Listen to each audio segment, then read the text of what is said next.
Hello and welcome to Money 2020 Hindsight, your cheat sheet for the least you need to know in today. I'm Nick Holland, Global Head of Insights and Networks at Money 2020. Today we're going to discuss the SEC keeping up with the Kardashians, Elon being back on, some crypto shenanigans, and metaverse clothing. But as we always do, Mickey, over to you for number of the day. Hey Nick, how are you doing? Hi, sir. How are you? Yes, very well, thank you.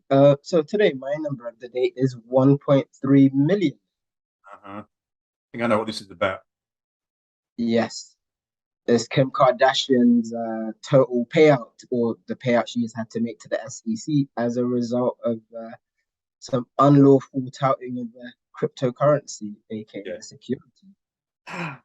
These celebrities and crypto, they can't help themselves, can they? But I kind of wonder. We posted a poll on this for this week. I mean, see, if people think that this is going to be a deterrent from folks getting involved from a celebrity standpoint and things like NFTs and so on, or if again, sort of fintech and Web3 celebrities are inseparable. You've always had a lot of celebs like Snoop Dogg touting Klarna. You've had the likes of Jennifer Garner all over Capital One commercials, that kind of thing. So it's sort of inextricably linked. But again, let's see what happens. Talking of another, but let's move on to Mr. Musk. Let's get Musky for a minute. This is a big piece of news. So he's actually finally going through with his $44 billion impulse purchase. Yeah, I mean, $44 billion, right? It's a fascinating piece of news insofar as, well, is it on, is it off? And now it looks like it's back on.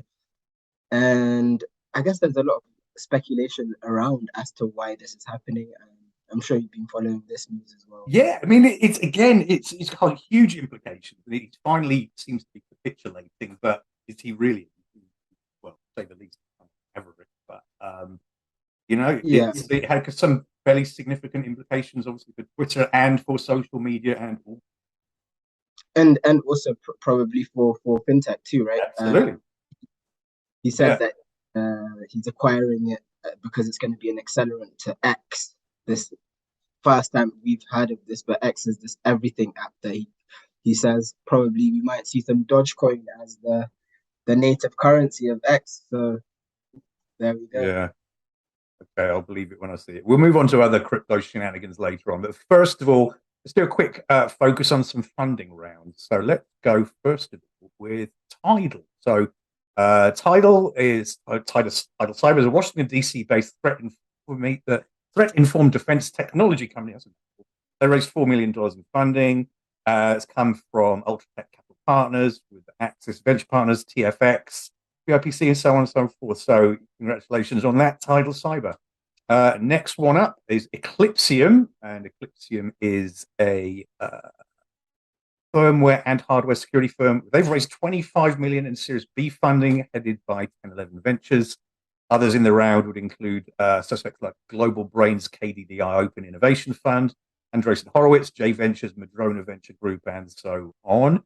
And then let's have another look at, I mean, this is a fairly significant institution that we've come across at our shows quite a bit, but Railser, formerly known as Railsbank. Oh, wrong one.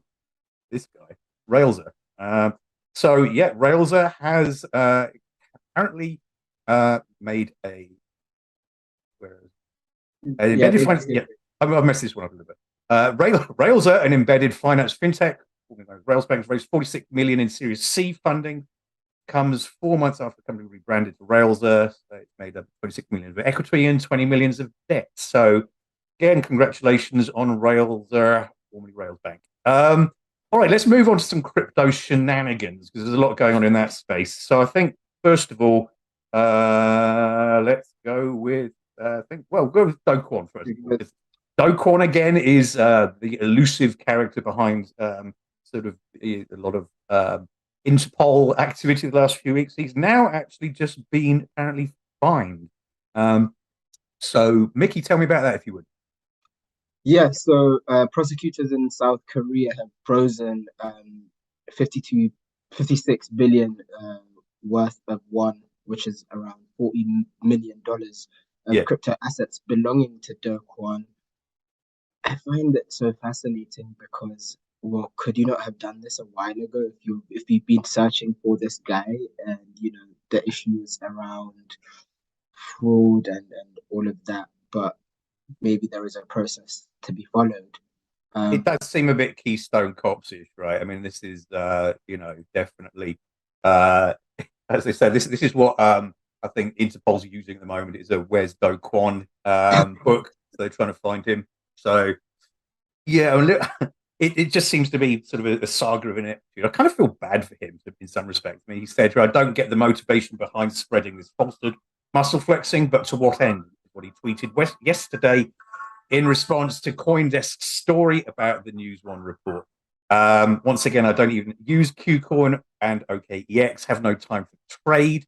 No funds have been frozen. I don't know whose funds they've frozen, but good for them. Hope they use it for good. So, I think he's calling out this sort of ineptitude around him. Let's move on to another character, shall we, Mickey? I think this guy's very interesting. Alex Machinski. Let's have a little chat about his shenanigans recently. Do you want to fill me in on the details here? This is Yeah. So again, this is another story of just the wildness of the crypto slash DeFi world. So he withdrew $10 million from Celsius, and he did it just weeks before the company started introducing what they call hodl mode, right? Which is essentially you hold on, you're locked out. You had no choice, but that's what they called it anyway. The hodling. And hodling, yeah, by force, by the way, not by choice. And that happened in late May, and then early June, second week of June, the company started filing for, sorry, in July, it started filing for bankruptcy with $1.2 billion worth of a hole in its balance sheet. So this raises questions about, how much he knew about the company's situation, right. And just I'd say quite a lot. Just as a you would think pull out 10 million for no apparent reason, while everyone else is being forced to hodl. Yeah, I mean, I think this is such a really worrisome story insofar as at the end of the day, people have issues with the banking system and so forth. We also have safeguards in place for this reason, and where are we going to have this in this crypto space, DeFi space, and yeah, it doesn't look good for the industry as a whole when this kind of thing happens. Anyway, moving on to another area of crypto, if we may. I was amazed by these Bitcoin kiosks and crypto, like the crypto ATMs, and they always seem to be in fairly shady looking like strip malls and places like that. So not surprisingly, or maybe surprisingly, but I'm not particularly surprised. The FBI's Miami field offices warned that crypto ATMs are emerging as a popular method that scammers use to receive funds from defrauded victims. The information was revealed as part of an October 3rd public warning about which pig butchering scams, where scammers pose as long-lost friends or potential romantic partners to swipe money from victims. They then fatten up the victims by showing the supposedly good interest rate to get them to, or show them genuine interest to win their trust, and then obviously scam them in a horrible pig butchering manner.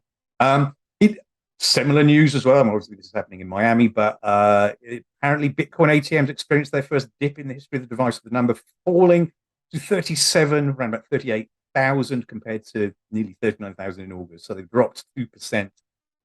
Maybe, again, people are not really seeing any, I guess not many people are going to strip malls, but certainly there's probably not so many people buying their Bitcoin from them either as a result of it. Anywho, let's move on to, we got a quick poll from last week.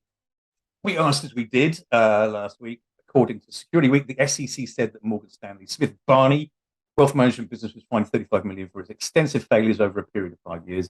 Can't read the rest of it, but it was $35 million fitting the crime. No, apparently $35 million is peanuts, according to the 95 people that voted on this question. So, again, very highly scientific and statistically relevant survey. But that fine did not fit the crime, according to our audience. As ever, thank you to my co-pilot, Micky Tesfaye, for helping out with obviously the discussion here. Folks, thanks so much. Let's speak again soon. Again, for Money20. I'm Nick Holland. Bye for now.